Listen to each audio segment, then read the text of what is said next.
전도회가 나와서 이렇게 특세를 주관해서 하는 것 참 잘한 거고요. 또 이렇게 전도회를 소개하는 것도 좋은데 좀 늦었지만은 내일하고 모레는 우리 전도회는 어떻게 전도하겠습니다. 그거를 좀 말해주면 더 좋을 것 같아요. 그렇죠? 우리 전도회는 이번 전도 때 어떻게 하겠습니다 하면 더 좋을 것 같습니다. 오늘 봉독한 본문 46절에 보면 빌립이 와서 보라 하니라. 빌립이 이르되 와서 보라 하니라. 와서 보라. 그래서 오늘 말씀의 제목은 빌립처럼 전도해보자 이겁니다. 한번 따라 합시다. 빌립처럼 전도해보자. 네, 옆 사람과 서로 얼굴을 보면서 이렇게 복을 빌어줍니다. 빌립처럼 한 동네 사람 한 명이라도 전도해 봅시다.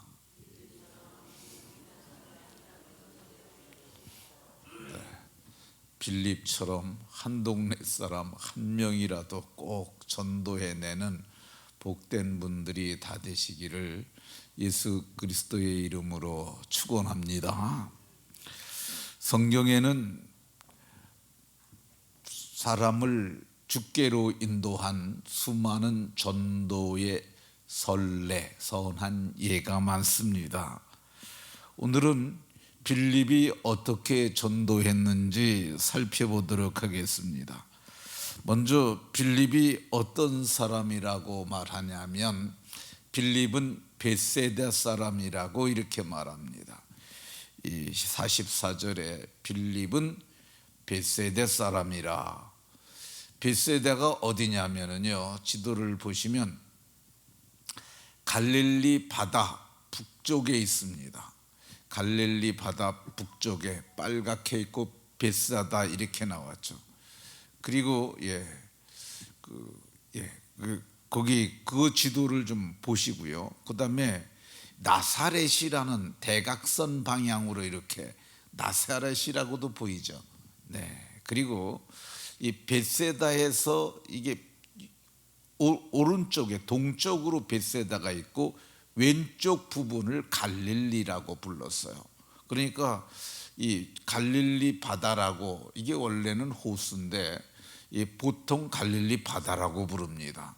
그런데 그 바다 북편에 벳세다가 있고 대각선 방향으로 나사렛이 있고, 그리고 벳세다 건너편 동편에 벳세다가 있다면 서쪽으로 지역을 갈릴리라고 이렇게 불렀습니다. 근데 빌립은 벳세다 사람인데 빌립은 안드레 베드로와 한 동네 사람이라. 빌립은 안드레, 베드로, 안드레와 베드로는 형제죠. 근데 안드레와 베드로와 한 동네 사람이라고 이렇게 말을 합니다. 이 빌립은 예수님을 직접 만난 사람이에요. 어떻게 만났냐면은 벳세다 사람인데 예수님께서 갈릴리로 벳세다에 계시다가 갈릴리로 가시는 길에 빌립을 만난 것 같습니다. 갈릴리로 가시다가 빌립을 만나셨어요. 길에서 빌립을 만난 거죠. 근데 만나가지고 예수님께서 빌립에게 말씀하셨어요. 나를 따르라 이렇게 말씀하셨어요. 나를 따르라. 나를 따르라 했더니 아마 이게 보통 성경에 보면 예수님의 말씀에 대단한 권세가 있었던 것 같아요. 예수님 눈빛 한번 마주치고 사람이 변화되고요. 나를 따르라 그랬더니 세간에 앉았던 레위도 그대로 일어나서 따르거든요. 신적 능력과 권능이 있었던 것 같아요. 그리고 만나서 무슨 얘기를 했는지 성경에 기록하진 않아요. 그렇지만은 예수님 만났는데, 하나님의 아들 그리스도를 만났는데 엄청난 사건들이 있었던 것으로 보여집니다. 이 빌립은 나중에 예수님의 제자가 됩니다. 나를 따르라 그러니까. 그리고 나중에 그가 사도가 됩니다. 그러니까 예수님 만나고 인생에 큰 전환점이 왔던 그런 사람이죠. 근데 빌립이 자기가 예수님 만나고 그리고 처음 전도한 사람이 나다나엘이에요. 전도는 어떻게 하느냐? 빌립이 나다나엘을 찾아갔다고 그러잖아요. 어디 있는지 찾아가는 거야. 근데 한 동네 사람이라 보면 다 알아요. 이 시간이면 그 사람 어디 있는지 한 동네 사람들은 다 압니다. 논에 있는지 밭에 있는지 아니면 물고기 잡으러 갔는지 이 사람 다 알아요. 근데 이 사람이 이 나다나엘을 찾아갑니다. 이 나다나엘이 어떤 사람이었느냐 하면요, 나다나엘도 한 동네 사람이에요. 이 본문에 한 동네 사람이라고 나와 있지는 않은데 이게 한 동네 사람이 맞아요. 이 나다나엘은 성경에 몇 번 안 나와요. 근데 나다나엘이 바돌로메라고 그럽니다. 그러니까 예수님의 12제자 중에 바돌로메가 들어가 있어요. 이 나다나엘이 요한복음 21장에 보면 예수님이 부활하셨을 때 갈릴리 바다 가셨을 때 거기 또 한 번 나옵니다. 그러니까 이 나다나엘이 나중에 바돌로메는 사도행전에도 나오거든요. 사도행전 1장에 예수님이 하늘로 올려지신 후에 그들이 마가의 다락방에서 기도할 때 그때 거기에 그분의 이름이 나옵니다. 이 성경을 보게 되면 한 동네 사람이었던 요한은 이 안드레를 예수님께 데려옵니다. 안드레, 여기 본문 40절에 보면 요한의 말을 듣고 예수를 따르는 요한이 누구를 전도했다고요? 안드레를 전도한 거야. 요한이 누구를 전도했다고요? 안드레. 안드레를 전도합니다. 안드레는 또 누구를 전도했어요? 베드로를 전도합니다. 성경에 보면 자기 동생 안드레에게 가서 우리가 메시아를 만났다 이렇게 얘기를 합니다. 자기 형제 시몬이 베드로예요. 이 메시아를 만났다고 그러는데 메시아는 히브리어고 번역하면 헬라어로 번역하면 그리스도라는 그런 말이 되죠. 근데 이 베드로를 데려갔더니 예수님이 그를 보자마자 요한의 아들 시몬이 장차 게바라하리라 이렇게 말씀하셨던 것을 볼 수가 있습니다. 그러면 빌립은 바돌로메를 찾아가서 어떻게 전도했냐? 이 전도하는 방법이 나옵니다. 어떻게 전도했느냐? 빌립이 45절에 보면은 빌립이 나다나엘을 찾아가서 말하기를 모세가 율법에 기록하였고 모세가 율법에 기록한 분이라고 얘기를 해요. 이게 아주 지금 이거는 이 사건은 주후 30년경 그때의 사건이에요. 30년경. 근데 모세는 언제 사람이냐? 주전 1400년 이전 사람이야. 그러니까 거진 1500년. 그러니까 지금 이 빌립하고 모세하고는 1500년 전에 얘기를 하고 있는 거야. 그러니까 빌립이 나다나엘을 찾아가서 모세가 성경에 기록한 그분이라고. 그럼 모세가 성경에 뭐라고 기록했느냐? 여호와께서 너희 가운데 내 형제 중 하나를 너희를 위하여 일으킬 것인데 너희는 그의 말을 들으라. 그러니까 모세가 뭐라고 그랬냐면 나 같은 선지자가 어떤 사람이야? 모세가 이스라엘 백성들을 애굽에서 이끌어낸 거죠. 그러니까 모세는 그 시대에 정치적인 메시아요 군사적인 메시아였고, 그러니까 오늘날에도 히브리 사람들은 지금 유대인, 지금 우리가 전쟁이 가고 있는 이스라엘이 모세와 같은 선지자를 기다리고 있는 거야. 근데 그 사람들은 눈에 보이는 메시아를 기다리고 있는 거야. 그러니까 육적인 메시아죠. 근데 예수님은 어떤 분이셨어요? 이 애굽이 세상이고 세상에서 세상 죄에서 우리를 이끌어내신 더 큰 메시아인데, 그 사람들은 자기 민족적 메시아만 기다리고 있었던 것을 볼 수가 있습니다.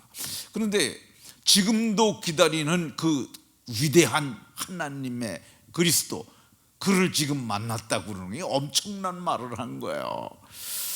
이 빌립은 또 뭐라고 그러냐면 여러 선지자가 기록한 분이라고 얘기를 하고 있어요. 예수님을 뭐라고 소개했느냐? 여러 선지자. 여러 선지자는 이 선지서에 나오는 그런 선지자들이 장차 너희를 위하여 구원자를 보내실 텐데 그분이 하나님의 그리스도라고 기름 부음을 받은 자라고 했던 분이라는 거죠. 그러니까 여러 선지자들이 성경을 보면 시편부터 시작해서, 시편에도 다윗이 오실 예수님에 대해서 얘기를 하잖아요. 그리고 이사야부터 시작해서 모든 선지자들이 다 오실 예수를 얘기를 해요. 그러니까 구약 성경은 오실 메시아를 말하는 책이고, 신약 성경은 오신 메시아를 말하는 거야. 그래서 아주 유명한 사람이 있었는데, 이 사람은 천년에 한 번 나올까 말까 한 천재라고 불러요. 아우구스티누스라고 하는 사람인데, 이 사람이 뭐라고 그랬냐면 신약은 구약 속에 잠재되어 있고 구약은 신약에서 만개하였느니라. 그러니까 구약은 꽃봉오리라면 신약은 활짝 핀 꽃인데, 그 내용이 뭐냐? 오신 예수를 말하는 거죠. 바울 사도는 이제 지금 이 사람들은 그 구약의 성도들은 오실 메시아를 바라보고 장차 오실 분을 바라보고 저들은 예언을 했잖아요. 근데 바울 사도는 어떤 분이냐면 오신 예수님을 봤어요. 오신 예수님을 로마서 3장에서 뭐라고 그러냐면 율법에 의해 하나님의 한 의가 나타났으니, 율법에 의해, 그러니까 율법이 당시 사람들은 법을 지켜서 의로워지는 줄 알았어요. 그런데 율법 외에 하나님의 한 의, 그게 어떤 거냐면 율법과 선지자들에게 증거를 받은 것이라고 이렇게 말했던 것을 볼 수가 있습니다. 그러니까 나다나엘이 내가 모세의 글도 아는데 내가 맞춰보니까 정말 하나님의 그리스도가 맞다라고 전했던 것을 볼 수가 있습니다. 그러니까 우리가 어떻게 전해야 되느냐? 빌립처럼 구약 성경에 나타난 분이고, 그리고 수많은 선지자가 말했던 분이고, 그리고 하나 더 있는데 이 45절에 보면 우리가 만났으니 요셉의 아들 나사렛 예수라. 우리가 만났다고 얘기를 합니다. 내가 만난 예수, 내가 경험한 예수, 이거 전해야 합니다. 그러면 빌립은 어디서 예수님 만났어요? 길에서 예수님 만났잖아요. 예수님이 나를 따르라 그래서 그가 따르게 됐잖아요. 그러니까 그가 모세가 나 같은 선지자 하나를 세우리라 하셨던 분이고, 그분이 선지자들에게 증거를 해, 선지자들의 증거로 성경에 기록된 그분이라고 얘기를 하고 있습니다. 우리도 우리가 만난 예수 전해야 해요. 나 너무너무 힘들고 어려운 삶 살았는데 예수님 만나고 나 고침받았어. 병 고친 거 그 간증이죠. 내가 만난 예수예요. 나 정말 어렵게 살았었는데 어떻게 살아야 가는지 그걸 몰랐었는데 나 예수님 만나고 나서 어떻게 살았는지 알게 됐어. 이거 하는 거죠. 저도 마찬가지예요. 저도 27살이 되도록 어떻게 살아야 하는지, 사람이 살아야 하는지 그걸 몰랐어요. 그런데 제가 예수님 만나고 나서 야, 사람이 이렇게 살아야 하는구나, 그걸 알게 됐어요. 그래서 저는 예수님 만나기 이전의 삶하고 이후의 삶이 아주 완전히 다릅니다. 왜 그러냐면 그때는 몰랐으니까. 이 알지 못했던 때는 하나님께서 간과하셨다고 얘기를 해요. 덮어두신다는 뜻이에요. 그러나 알고 나서야 바르게 살아야 되지 않겠냐. 그래서 저도 그렇게 살게 됐어요. 자, 빌립이 예수님을 나다나엘에게 전했더니 어떻게 했어요? 그래, 나도 가서 만나야지 그랬을까요? 아닙니다. 우리가 만났는데 요셉의 아들 나사렛 예수라 이렇게 말했더니 그가 뭐라고 그러냐면 46절에 나사렛에서 무슨 선한 것이 날 수 있겠느냐 이렇게 말합니다. 반론이죠. 내가 나사렛 예수라고 얘기를 하니까 빌립이 나사렛 예수를 만났다고 그러니까 야, 나사렛에서 무슨 선한 것이 날 수 있겠어 이렇게 말하는 거죠. 그때 이 나다나엘이 이렇게 말했던 이유가 뭐냐면 성경에 나사렛이라는 용어 자체가 안 나옵니다. 구약 성경에는 나사렛이라는 말 자체가 안 나와요. 그러니까 야, 나사렛에서 성경에 한 번도 나오지 않는 거기서 나사렛 예수라고 그러면 그게 말이 되느냐. 근데 아까 얘기했던 대각선으로 베들레헴이 있다고 그랬잖아요. 베들레헴은 성경에 많이 나와요. 왜 그러냐면 거기가 다윗의 동네이기도 하고 선지자 미가도 말하기를 이 베들레헴 에브라다여 너는 유다 족속 중에서 작을지라도 조그만 마을이에요. 그 이스라엘을 다스릴 자가 나오는데 그의 근본은 상고 그리고 그의 영원에 있느니라. 그분이 누구예요? 영원하신 분이 하나님의 아들 그리스도가 베들레헴에서 난다는 거야. 베들레헴 예수라고 그랬으면은 나다나엘이 따라갔을지도 모르는데 나사렛 예수라고 그러니까 나사렛에서 뭐가 선한 것이 날 수 있겠느냐 이렇게 반론했던 것을 볼 수가 있습니다. 근데 이 반론을 들은 이 나다나엘이 어떻게 했어요? 그러니까 반론을 들은 빌립이 뭐라고 그랬어요? 나다나엘이 나사렛에서 무슨 선한 것이 난다고 나사렛 예수를 얘기를 하느냐 그랬더니 그러면 와서 봐라. 오늘 46절에서 네가 한번 만나보면 될 거 아니야. 진짜야, 와봐. 이렇게 얘기를 하는 거죠. 이제 그래서 이 빌립이 나다나엘을 데리고 예수님께 갑니다. 예수님께 갔는데 예수님이 그를 보자 참 이스라엘 사람이구나.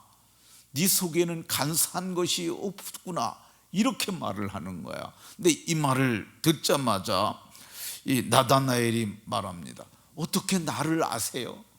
그랬더니 네가 빌립이 너를 부르기 전에 내가 무화과 나무 아래 있을 때 나는 이미 봤다 그럽니다.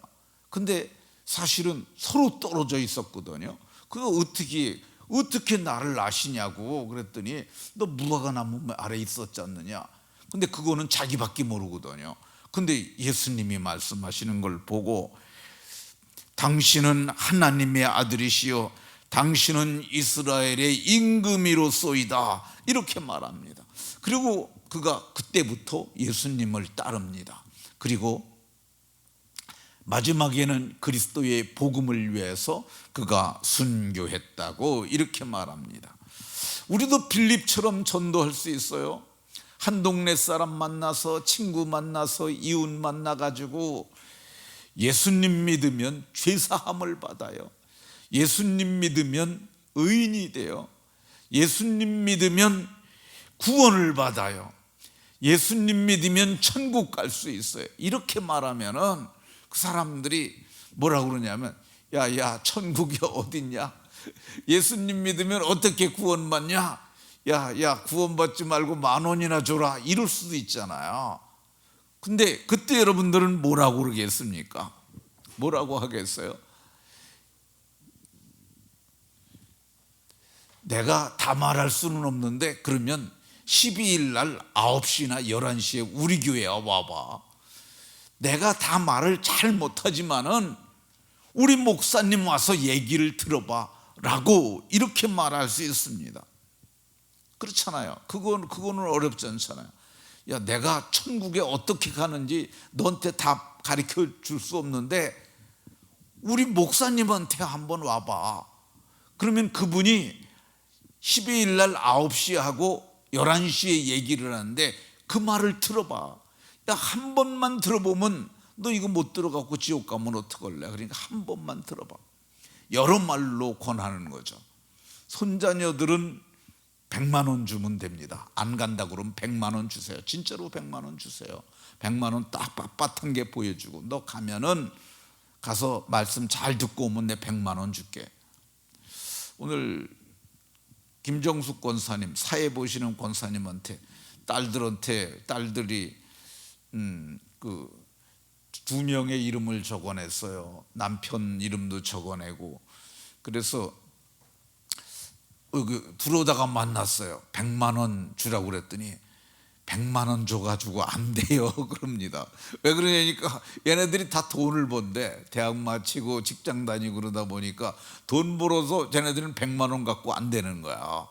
그러니까 100만 원 갖고 움직일 수 있는 게 요즘은 중고등부 그 이하밖에 안 돼요. 그러니까 100만 원을 쓰세요. 근데 나이가 먹어갖고 좀 형편이 좀 저거 하신 분들은 근데 나이가 지금 그 10대는 20대는 안 되는데 40대는 됩니다. 30, 40대는 야, 너 100만 원 줄 테니까 가서 교회 가서 목사님이 말하는 복음을 한번 들어볼 수 있겠니? 하고 100만 원을 딱 주면은 움직입니다. 아니 그냥 100만 원 주세요 진짜로. 그 100만 원을 줘서 복음을 듣고 깨닫고 믿어서 구원을 얻는다면은 이 가능하지 않습니까? 사실 저는 별게 아니에요. 근데 제가 전하는 복음 마지막 요절 내가 복음을 부끄러워하지 아니하노니 이 복음은 믿는 자들에게 구원을 주시는 하나님의 능력이 믿기만 하면 구원을 주시는 하나님의 능력이 제가 말하는 복음 속에 들어있어요. 저는 뭐 그냥 별 볼 일 없는 사람이지만은 제가 전하는 복음은 믿는 자들에게 구원을 주시는 하나님의 능력이 그 안에 있다고요.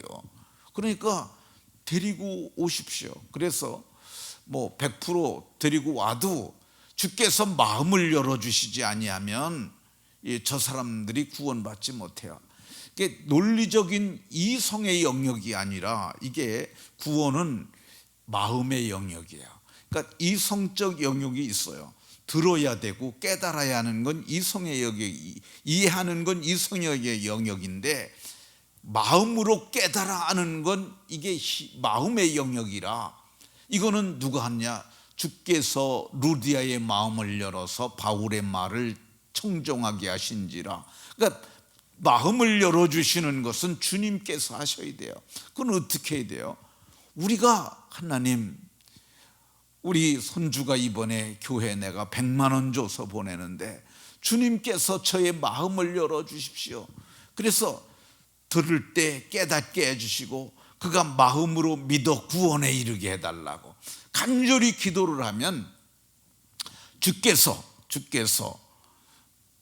넉넉하게 구원을 이루실 줄로 믿으시기 바랍니다. 말씀을 마치도록 하겠습니다. 이 빌립이 자기 동네 사람을 전도했던 것처럼 저와 여러분들도 우리가 아는 사람들을 주께로 인도해서 구원 얻게 하시고 영생 얻게 하는 복된 분들이 다 되시기를 주 예수 그리스도의 이름으로 축원합니다.